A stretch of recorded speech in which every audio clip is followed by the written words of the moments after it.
Hey, how's it going, everyone? Welcome back to another review of Crash Course in Romance. This was a great episode. I loved it. A lot of the situations were solved. Like the DongHui situation ended pretty quickly in my opinion, but the ending to that was really sad. I felt bad for him.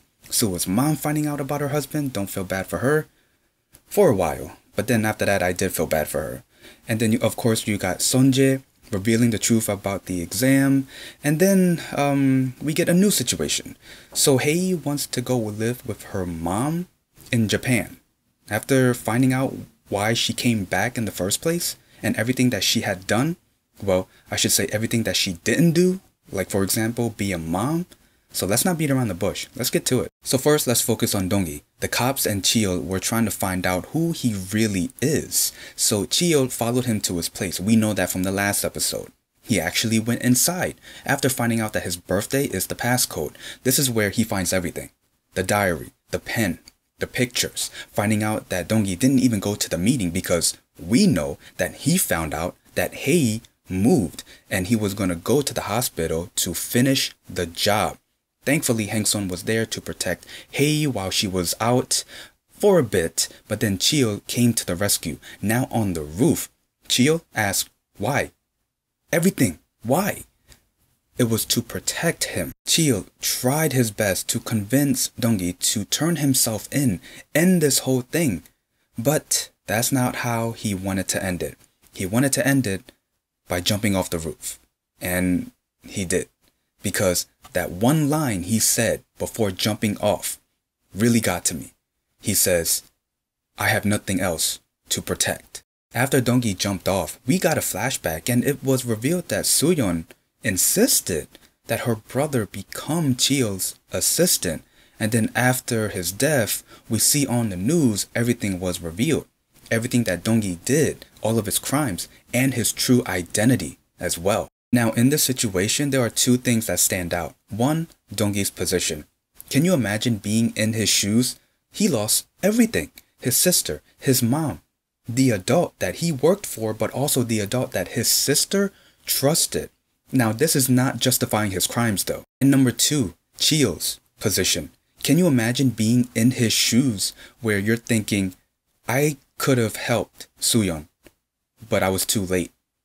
But then when her brother is standing on the edge of the roof and you're trying to help him, but it didn't work. And then you got Sonje telling the truth. We know that he got the answers and the questions from his mom and now is on the news. News reporters are pretty much in front of the law firm.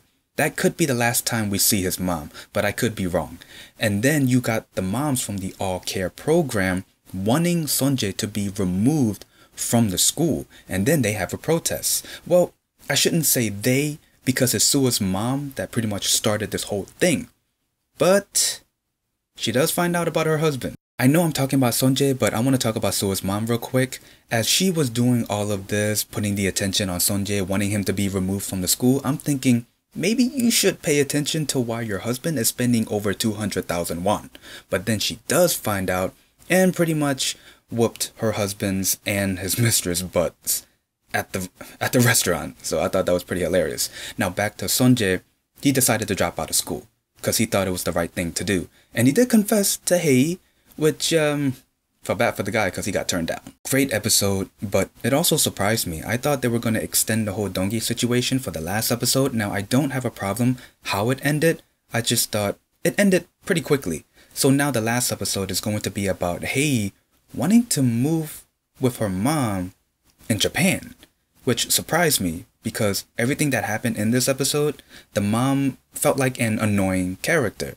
You know, she wasn't there for Hei and she dropped off Hei to her sister and just never came back until now. She only came back for money and Hei found out and she was pissed off. But now she wants to move with her, which doesn't make any sense to me. Well, I guess whatever ending they have planned, I think it's going to be a satisfying one. Going back to DongHui, man, the ending was sad. It really was. Now, this is not me justifying his crimes. Everything that he did was messed up. I'm talking about his position. Can you imagine being in his shoes where you lose everything, including the adult that your sister trusted? You worked for him.